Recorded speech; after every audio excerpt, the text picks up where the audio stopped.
अस्सलामुअलैकुम दोस्तों।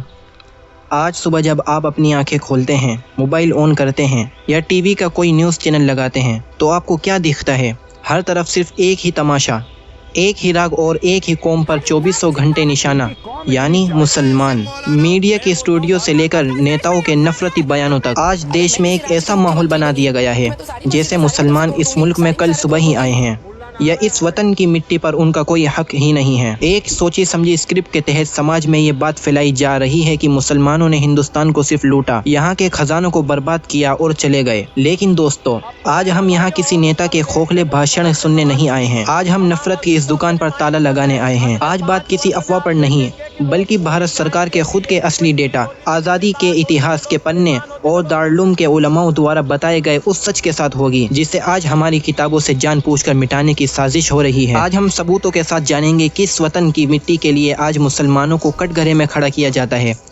उस मिट्टी को अपने खून से खींचने में इस कौम ने कितनी नस्लें कुर्बान की हैं। आज दूध का दूध और पानी का पानी होकर रहेगा।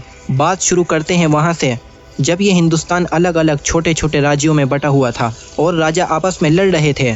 मुगलों के आने से लगभग 300 साल पहले दिल्ली सल्तनत ने आकर इस पूरे बिखरे हुए हिंदुस्तान को एक नक्शे पर जोड़ा और एक मजबूत सरकार दी। ज़रा इतिहास के पन्ने पलटिए और साल 1296 का वो दौर देखिए जब खूंखार मंगोल पूरी दुनिया को तबाह करते हुए, लाशों के ढेर बनाते हुए भारत की तरफ बढ़ रहे थे। तब अगर अलाउद्दीन खिलजी और उनकी फौलादी फौज दिल्ली की गद्दी पर ना होती तो याद रखिए मंगोलों ने इस देश के इतिहास और संस्कृति को उसी दौर में मिट्टी में मिला दिया होता। खिलजी ने एक ही नहीं, दो नहीं बल्कि आधा दर्जन से ज्यादा बार मंगोलों के खतरनाक हमलों को नाकाम करके इस देश की सीमाओं को बचाया था। और आज जो रुपया आप और हम अपनी जेब में लेकर घूमते हैं ना, वो किसी आज की सरकार की देन नहीं है।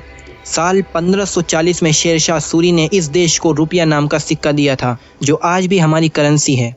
कोलकाता से लेकर पेशावर तक जाने वाली देश की सबसे बड़ी व्यापारिक सड़क ग्रैंड ट्रंक रोड यानी जीटी रोड शेरशाह सूरी की ही दिन रात की मेहनत का नतीजा थी, जिससे देश का व्यापार बढ़ा। अगर मुगलों के इतिहास को देखें तो बाबर ने इस देश को नई इमारतें और बाग बगीचे दिए, हुमायूं ने बड़े बड़े पुस्तकालय बनवाए, अकबर ने राजपूतों को गले लगाकर इस मुल्क को भाईचारे का पैगाम दिया जिसकी मिसाल आज भी दी जाती है, और बुलंद दरवाजा बनवाया। जहांगीर ने अपने महल के बाहर इंसाफ की जंजीर लगवाई ताकि एक आम और गरीब इंसान भी आधी रात को राजा से सीधे न्याय मांग सके। शाहजहां ने ताजमहल, लाल किला और जामा मस्जिद जैसी नायाब इमारतें खड़ी कर दी जिनकी बदौलत आज पूरी दुनिया में भारत का नाम ऊंचा होता है। और जब दौर आया औरंगजेब आलमगीर का तो उन्होंने भारत को दुनिया की वो सबसे बड़ी आर्थिक और फौजी ताकत बना दिया जिसकी सरहदें काबुल के पहाड़ से लेकर दक्षिण भारत के समुद्र तक फैली थी। आज सोशल मीडिया पर बैठकर कुछ लोग बड़ी आसानी से कह देते हैं कि इन राजा महाराजाओं ने देश का पैसा उड़ाया और ऐश की,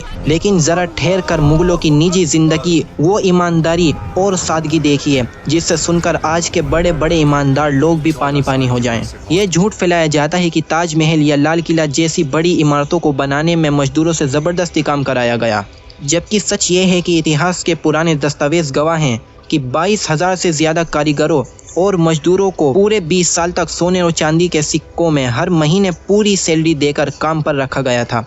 उनके रहने के लिए आगरा में ही आज का ताजगंज इलाका बसाया गया था। और बात जब व्यक्तिगत ईमानदारी की आती है तो इतिहास गवाह है कि इतने बड़े भारत का शहंशाह जिसके एक इशारे पर पूरी दुनिया की दौलत झुकती थी, यानी औरंगजेब आलमगीर, अपने घर के खर्च के लिए सरकारी खजाने से एक पैसा तक नहीं लेते थे। वे दिन भर सरकार चलाने के बाद रात भर जाकर अपने हाथों से कपड़ों की टोपियां सिलते और पवित्र कुरान करीम को अपने हाथों से लिखते थे। उसे बाजार में बेचकर जो चंद पैसे मिलते थे उसी से उस शहंशाह के घर का चूल्हा जलता था। उन्होंने बाकायदा वसीयत की थी कि उनकी मौत के बाद उनकी कब्र पर कोई बड़ा मकबरा ना बनवाया जाए बल्कि उन्हें खुली हवा में सादी मिट्टी से ढक दिया जाए। महाराष्ट्र के खुलदाबाद में मौजूद उनकी वो बेहद सादा कब्र आज भी इस बात की गवाह है कि हुकूमत तिजोरियां भरने के लिए नहीं बल्कि दिल जीतने के लिए की जाती हैं। चलो, हुकूमत की बात तो पीछे रह गई। आज जो लोग सोशल मीडिया पर बैठकर हमसे देशभक्ति का सर्टिफिकेट मांगते हैं, हमारी वफादारी पर उंगली उठाते हैं, उन्हें जरा इतिहास का वो सच याद दिलाओ कि जब इस देश को अंग्रेजों की गुलामी से आज़ाद कराने की बात आई तो सबसे पहला और सबसे भारी खून किस कौम का बहा था? जरा याद कीजिए, साल 1799 का वो मंजर जब मैसूर का शेर टीपू सुल्तान अंग्रेजों के खिलाफ लड़ते लड़ते मैदान जंग में शहीद हो गया था। उसकी शहादत पर अंग्रेज जनरल ने उनकी लाश पर खड़े होकर कहा था कि आज से हिंदुस्तान हमारा है।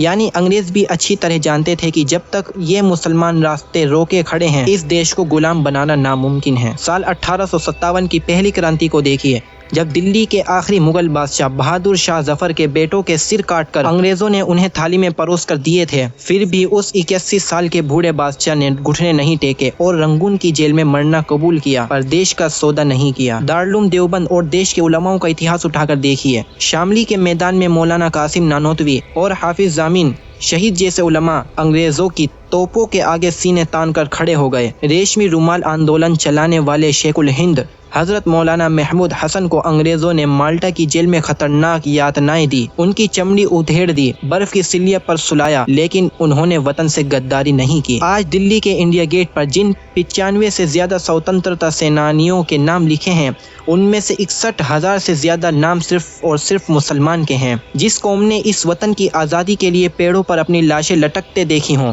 आज उसी कौम के बच्चों से उनकी देशभक्ति का सबूत मांगा जाता है। इस देश की बड़ी निर्ममता और इस देश के लिए शर्म की बात क्या होगी। आइए अब जरा आज के दौर की बात करते हैं। वो शासक और वो बुजुर्ग जो सदियों पहले अपनी कब्रों में सो गए, लेकिन आज भारत सरकार उनकी बनाई चीज़ों से क्या कर रही है। भारत सरकार के ASI के डेटा के अनुसार अकेले ताजमहल से सरकार को हर साल सिर्फ और सिर्फ टिकटों के जरिए 100 करोड़ रुपयों से ज्यादा की सीधी कमाई होती है।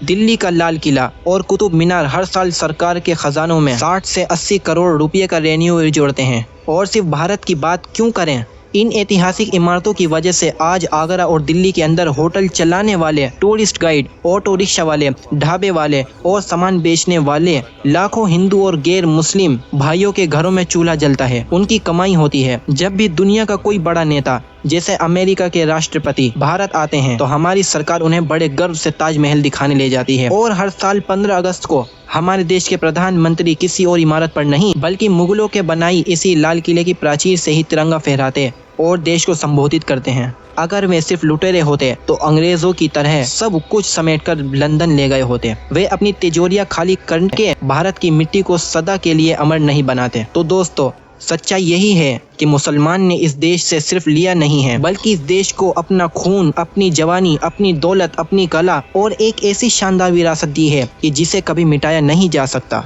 नफरत की राजनीति करने वाले और गोदी मीडिया के एंकर टीवी पर बैठकर चाहे जितना चिल्ला लें, लेकिन इस देश के जर्रे जर्रे से मुसलमानों के योगदान को अलग नहीं किया जा सकता। उम्मीद है कि इस पुख्ता रिसर्च और सच्ची तारीख से आपके दिल की गलतफहमियां दूर हुई होंगी।